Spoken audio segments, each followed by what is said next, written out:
Well, this is the moment you've been waiting for. Week 31 has finally arrived. Welcome to Rhythmic Sight Reading, the Tik-A-Tee-Method. My name is Ron Castonguay. In today's video for week 31, I'm going to be discussing three basic concepts: relevance, creativity, and fun. And this will apply to all of the other chapters, all of the other weeks, all of the exercises in my book. So it's not necessarily a new rhythmic concept in today's video. We're going to be discussing things like rhythmic tension, rhythmic displacement. We're going to be talking about how to compose a melody using any of the exercises in my book, how to add drones and scales and chords to the exercises in my book. What if we add dynamics and articulations to the exercises in my book? Remember the why of what we're doing here. We're learning all about rhythmic sight words and all of these new time signatures and rhythmic concepts because we want to not only be able to sight read music notation, but we also want to perform it musically. And by bringing musicianship and musicality to the exercises, the rhythmic exercises in my book, we're always going to be thinking about that really important word, relevance. And we can be creative and have fun while we're doing it. So I hope you're going to stick around for the whole video because we're going to get creative, we are going to have some fun, and we're going to bring on the relevance. Let's go do this.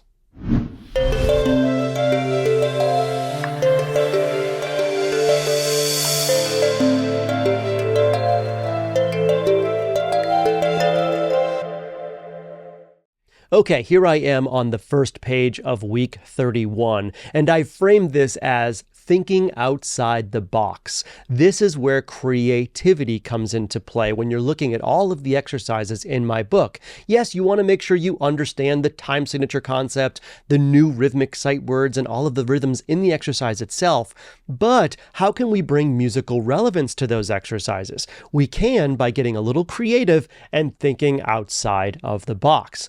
So let's go ahead and read this paragraph right here and get some ideas. How can we stay engaged in rhythmic sight reading and keep things interesting? Or better yet, make rhythmic sight reading more musical?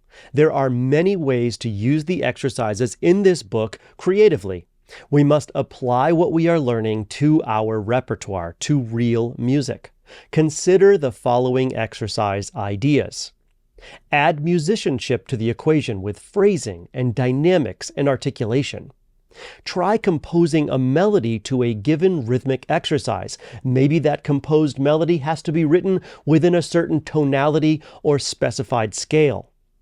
Add simple melodic and harmonic components by completing the exercises in chords or an ascending or descending scale. Try having sections of the ensemble begin an exercise at different times. This will create rhythmic displacement and rhythmic tension.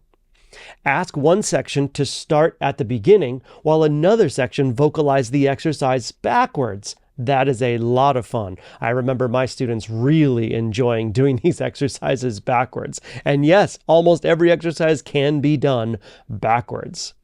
Try using drones while others move up and down a scale. Embrace the harmonic tension and release. This applies obviously if you're not working alone. If you are a music director, for example, working with an ensemble, you can break up your ensemble into different sections or even different individuals if you're giving group lessons.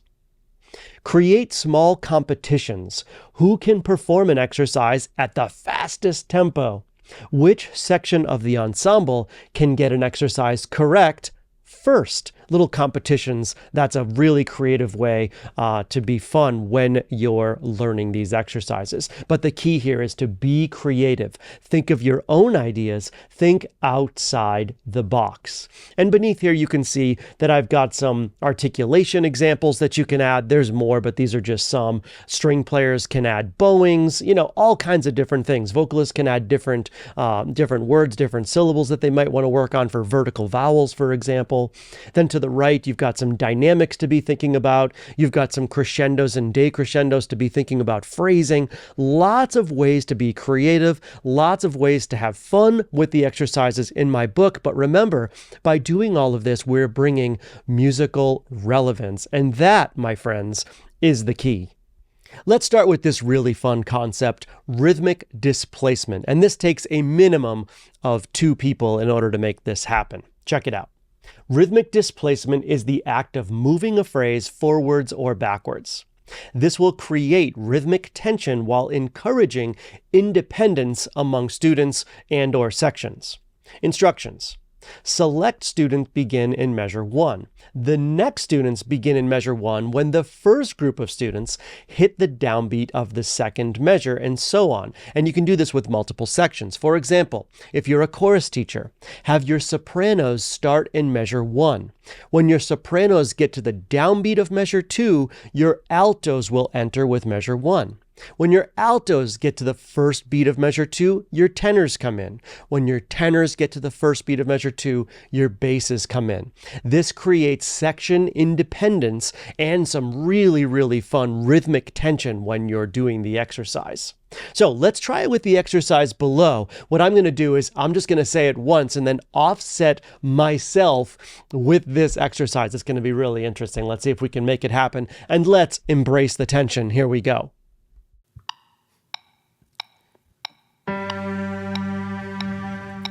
1, 2, ready, and Tik-A, Tik-A, T-A-T-A, Tik-A, Tik-A, T-A-T-A, Tik-A, Tik-A, T-A-T-A, Tik-A, Tik-A, T-A-T-A, Tik-A, Tik-A, Tik-A, triplet, Tik-A, triplet.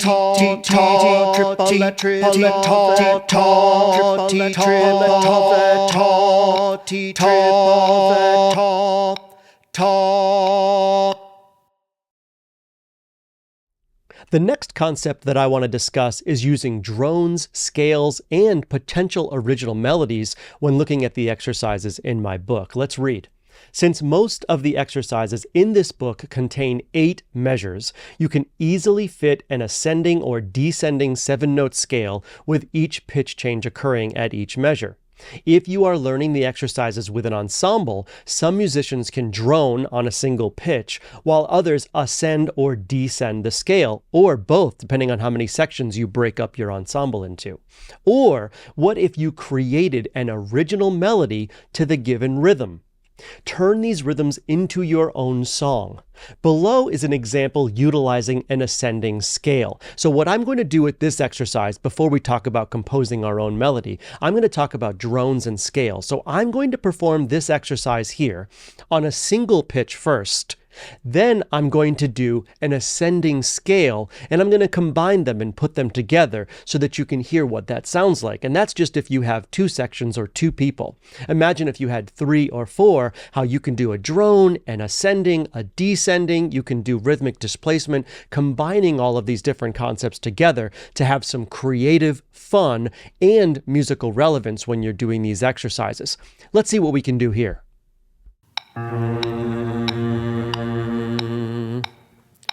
1, 2, ready, and ta. T-T-ta, Tik-A, Tik-A, T-A-ta, T-ta. T-T, triplet, ta, ta, T-T-T-ta, T-ta, T-ta, T-Tik-A, T-T, Tik-A, ta, T-T-ta, ta.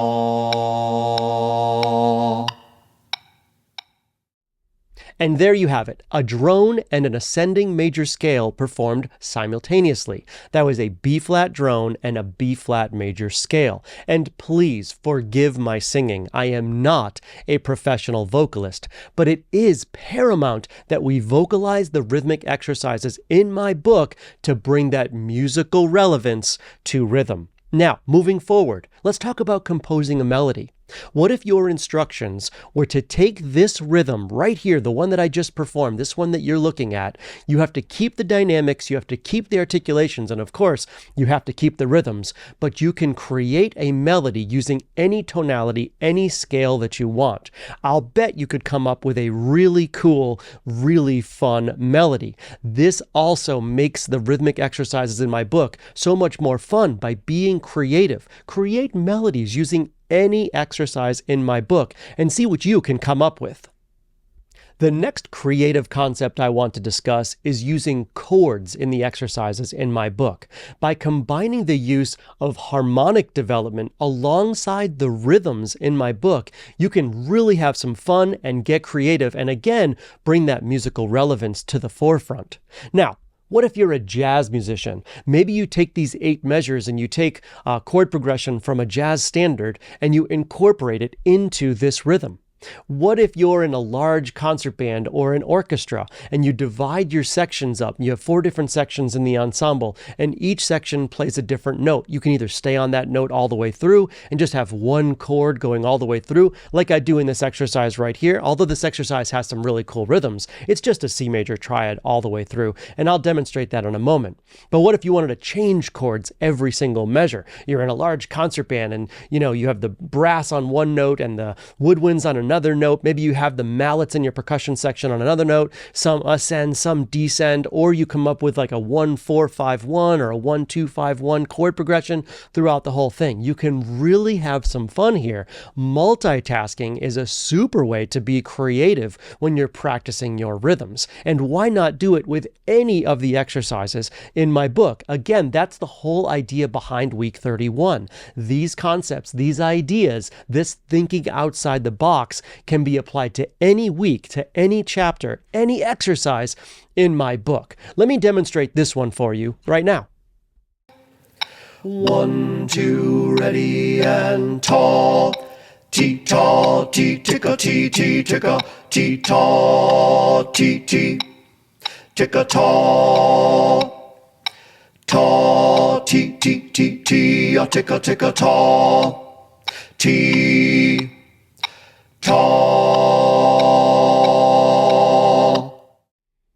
All right, there you have it. And again, please forgive my singing. I am not a professional vocalist. All right, I'm sure you can come up with a million more ways to be creative using the exercises in my book, but I'm only going to discuss one more concept here for week 31, and that's the idea of duets. Practicing with another person. This is a great way to make practicing fun. And that's the idea here. Be creative. Bring somebody else into the picture. Now, if you're in a large ensemble, you can divide that ensemble in half. Or if you're with your teacher in a private lesson, your teacher can play one exercise and you can play the other. It's a really, really fun way to practice your rhythm. So all of the exercises in week 31 are in the form of a duet. There's an 8-measure exercise on top of another 8-measure exercise, both of which are intended to be performed simultaneously.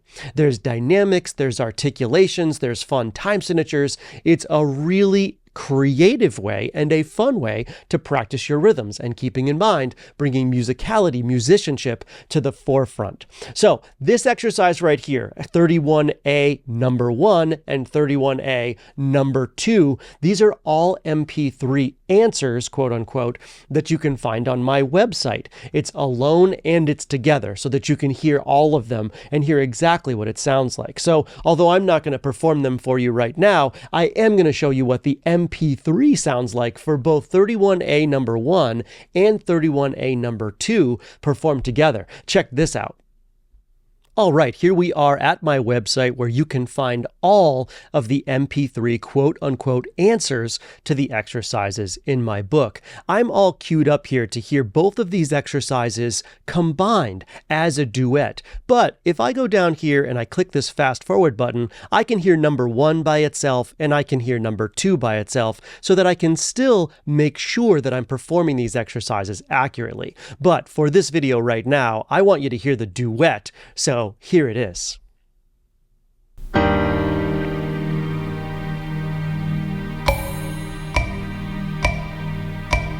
1, 2, 3, 4. Ta, ta, Tik-A,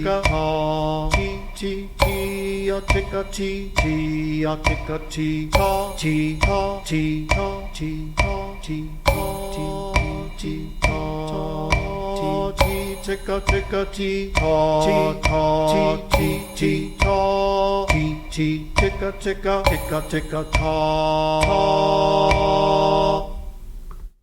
There it is, the duet.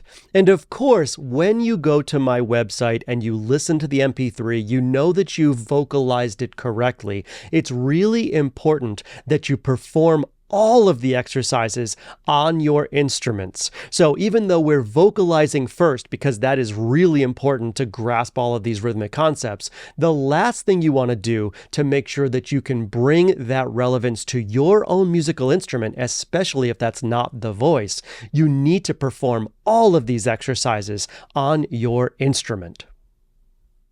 And there you have it, bringing the fun, the creativity, and the musical relevance to any of the exercises in my book. I challenge you to do the same, and I'm sure you can come up with many more ways to bring musicianship and multitasking to the exercises in my book. Please go out and check it out so that you can learn more. It's called Rhythmic Sight Reading, the Tik-A-Tee-Method. It's available at my website, roncastonguay.com. It's also available on Amazon and at jwpepper.com.